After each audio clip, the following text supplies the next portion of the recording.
तो सदर ट्रंप जो है वो इस चीज़ के ख़िलाफ़ हैं, वो इस चीज़ को मानते नहीं हैं। और दूसरी चीज़ उन्होंने कहा कि मैं एलॉन मस्क की जो इलेक्ट्रिक कार्स हैं उसके हक़ में हूँ, ये बहुत अच्छी कार्स हैं, लेकिन मैं समझता हूँ कि डीजल कार्स जो हैं वो भी लोग चलाना चाहते हैं, वो भी उनकी ज़रूरत है। ज़रूरी नहीं कि लोग इलेक्ट्रिक कार ही चलाएँ, लोग डीजल कार भी चलाएँगे। तो मैं सबके साथ बराबरी के साथ चलना चाहता हूँ और मैं नहीं चाहता कि सिर्फ इलेक्ट्रिक कार पे ही हम लोग फोकस करें। हालांकि एलॉन मस्क ये चाहते हैं कि पूरे अमेरिका में सिर्फ इलेक्ट्रिक कार, जो उनकी टेस्ला की इलेक्ट्रिक कार्स हैं, वो चलें। तो यहाँ पे एक तरह की ना दोनों में आपस में एक इख्तलाफ हुआ, और भी बहुत सारे मामलात थे जिसमें दोनों का इख्तलाफ हुआ, लेकिन ये एक बहुत अहमियत की हामिल बात है कि ये एक बहुत इंपॉर्टेंट चीज़ थी जिसमें इन दोनों का सबसे बड़ा इख्तलाफ था, जिसको आगे लेकर मीडिया ने चलाया, फिर बहुत सारे लोगों ने इस पर बात की, फिर मैंने भी इस पर बात की, और आखिरकार at the end of the day Trump की जो हुकूमत थी उससे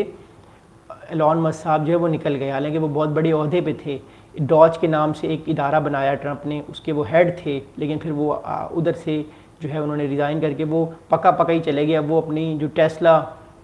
कंपनी है या स्पेस एक्स कंपनी है उस पर उनका फोकस है। तो ये तीसरा अहम पॉइंट था इस खबर का, जो ट्रंप ने स्टेटमेंट दिया, और इस स्टेटमेंट के बाद जो है वो बहुत सारा भौंचाल खड़ा हो गया है पूरे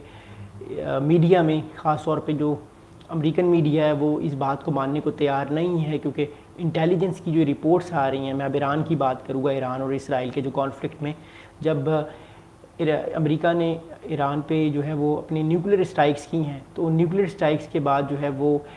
अमेरिका जो है वो ये बात बार बार कहना चाह रहा है कि हमने इन स्ट्राइक्स को कामयाबी के साथ जो है वो हासिल किया है, अपने अहदाफ जो हैं वो हमने हासिल की हैं। लेकिन दूसरी तरफ जो है वो मीडिया ये कह रहा है कि जो हमारे पास इंटेलिजेंस रिपोर्ट आई हैं उसके मुताबिक ईरान का न्यूक्लियर प्रोग्राम अभी भी बचा हुआ है और उस पर नुकसान नहीं पहुंचा। तो ये खैर मैं आपसे आगे आने वाले वक्त में इस बारे में भी बातें शेयर करूंगा। मैंने पहले भी अपनी पूरी डिटेल्स में अपनी बाकी वीडियोस में इस बारे में आपसे बात शेयर की है कि किस वक्त क्या हुआ और कैसे जो है वो न्यूक्लियर वेपन्स जो हैं वो ईरान को अमेरिका नहीं बनाने के लिए रोकेगा। मैंने कुछ अपनी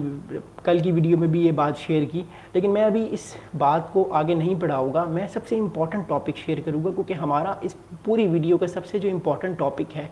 वो है इसराइल और सीरिया यानी शाम के दरमियान जो एक रीअप्रोचमेंट हो रही है, जो ख़बरें आ रही हैं हमारे पास कि आने वाले कुछ दिनों में ईरान और इसराइल,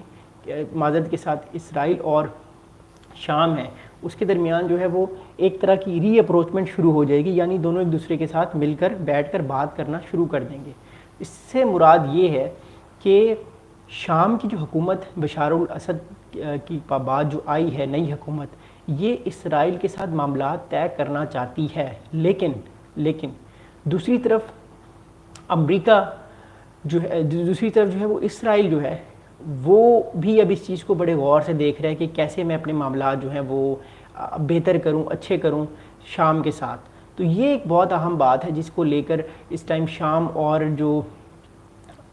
इसराइल है उसकी आपस में इन दोनों ममालिक के दरमियान इंगेजमेंट हो रही है, और हो सकता है कि हमें कुछ दिनों में एक एकॉर्ड जो है वो देखने को मिले। अब मैं आप लोगों के साथ कुछ बहुत अहम जो है वो इस हवाले से खबरें शेयर करना चाहता हूं, ताकि आप लोगों को इससे पूरी हकीकत की समझ आए और हम इस खबर को और अच्छे तरीके और अच्छे एंगल से देखें। क्योंकि जो मीडिया इंटरनेशनल कह रहा है, वो जो बात कर रहा है, मैं उस बात को आप तक उसी लेंस के साथ पहुँचाना चाहता हूँ, क्योंकि वो बहुत ज़्यादा इम्पोर्टेंट है। ओके,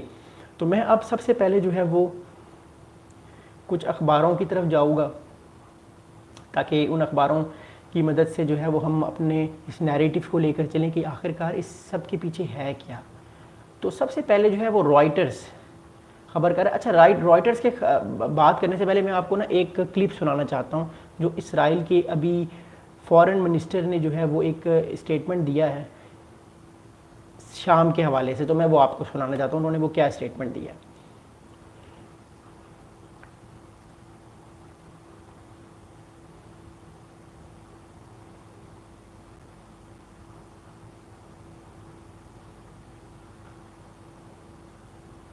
अच्छा, ये स्टेटमेंट जो है ये दिया है इसराइल के फॉरेन मिनिस्टर ने, और इसमें उन्होंने गुलान हाइट्स का भी जिक्र किया है। मैं आपको इसके बाद मैप भी दिखाऊंगा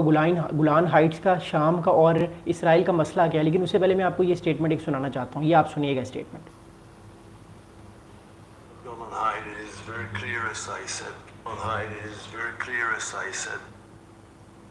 On the Golan Heights, it is very clear, as I said previously, the Israeli law was